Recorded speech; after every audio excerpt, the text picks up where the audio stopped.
பஸ்ஸுக்கு ஃப்ரீயா விட்டு எங்க வாழ்வாதாரத்தை கெடுத்து எங்களோட வயிற்றில் நீங்க எதுக்கு அடிக்கிறீங்க? எதுக்கு இந்த மாதிரி வாக்குறுதியில நீங்க எங்களுக்கு கொடுக்குறீங்க? நீங்க சொல்லுங்க பார்க்கலாம். ஏற்கனவே ஆட்டோவில் ஓடுறது இல்லைங்க, சரியாவே ஓடுறது இல்லை. இப்போ தேர்தல் வாக்குறுதிக்கோசரம் பார்த்தீங்கன்னா பெண்களுக்கு முதலே இலவசமாக பஸ் விட்டாங்க. மறுபடியும் இப்போ ஆண்களுக்கு அப்படின்னு சொல்லி சொல்கிறாங்க. நாங்களாம் எங்களோட வாழ்வாதாரம் எங்களோட சூழ்நிலையில் என்ன ஆகுன்னு யாருக்குமே தெரியல. நீங்கள் தான் பார்த்து முடிவு பண்ணணும். ஒன்று மீட்டர் கட்டணத்தை ஏற்றணும், இல்லைன்னா ரேபிட்டோ டாக்ஸி பைக்கு இது மாதிரி இருக்கிற ஓலோ பைக்கு இதெல்லாம் நீங்கள் கேன்சல் பண்ணி ஆகணும். இல்லை அப்படின்னா நாங்களும் வடநில மாநிலத்துக்கார மாதிரி நாங்களே என் பிள்ளைகளை வீட்டுகளெல்லாம் கூட்டிகிட்டு மூட்டை முடிச்சோட தூக்கி நாங்கள் ரயில்வே ஸ்டேஷனாக போக வேண்டிய சூழ்நிலை தமிழ்நாட்டுக்கு கண்டிப்பாக வருங்க.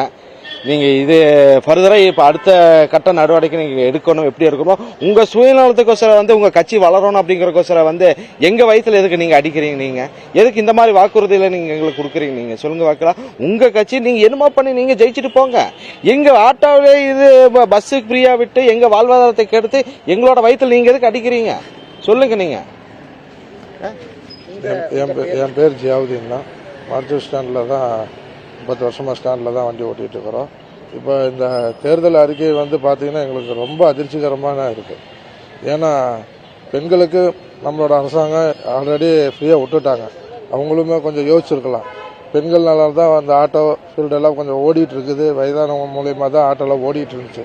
இப்போ அந்த பெண்களுமே ஃப்ரீயாக கொடுத்து இப்போ அதுவுமே எங்களுக்கு பெரிய இழப்பீடு தான். இப்போ மறுபடி இப்போ புதுசாக வந்த வாக்குறுதிகள் பார்த்துக்கிட்டிங்கன்னா ஆண்களுக்கு இலவசங்கிறாங்க.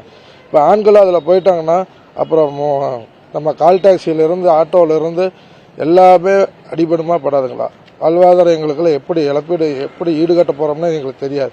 இதில் வேறு 13 வருஷமாக எங்களுக்கு மீட்டர் கட்டணமும் உயர்த்தியும் கொடுக்கல.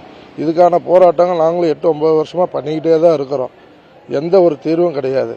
இதுக்கெல்லாம் என்ன முடிவு பண்ணுறதுன்னு எந்த ஒரு அரசாங்கமும் இப்போ வரப்போகிற அரசியலில் அடுத்த ஆட்சியிலேயே நம்மளுக்கு ஏதோ ஒரு தீர்வு கிடைக்கும், இல்லை இந்த ஆட்சியில் ஏதாவது தீர்வு கிடைக்கும்னு எதிர்பார்த்துட்டு இருக்கிற டைமில் இந்த அறிக்கையை விட்டாங்கன்னா எங்களுக்கு இடிமலை இடிதான் விழுகுது. அதனால் எங்கள் வாழ்வாதாரத்தை காப்பாற்றி கொடுங்க.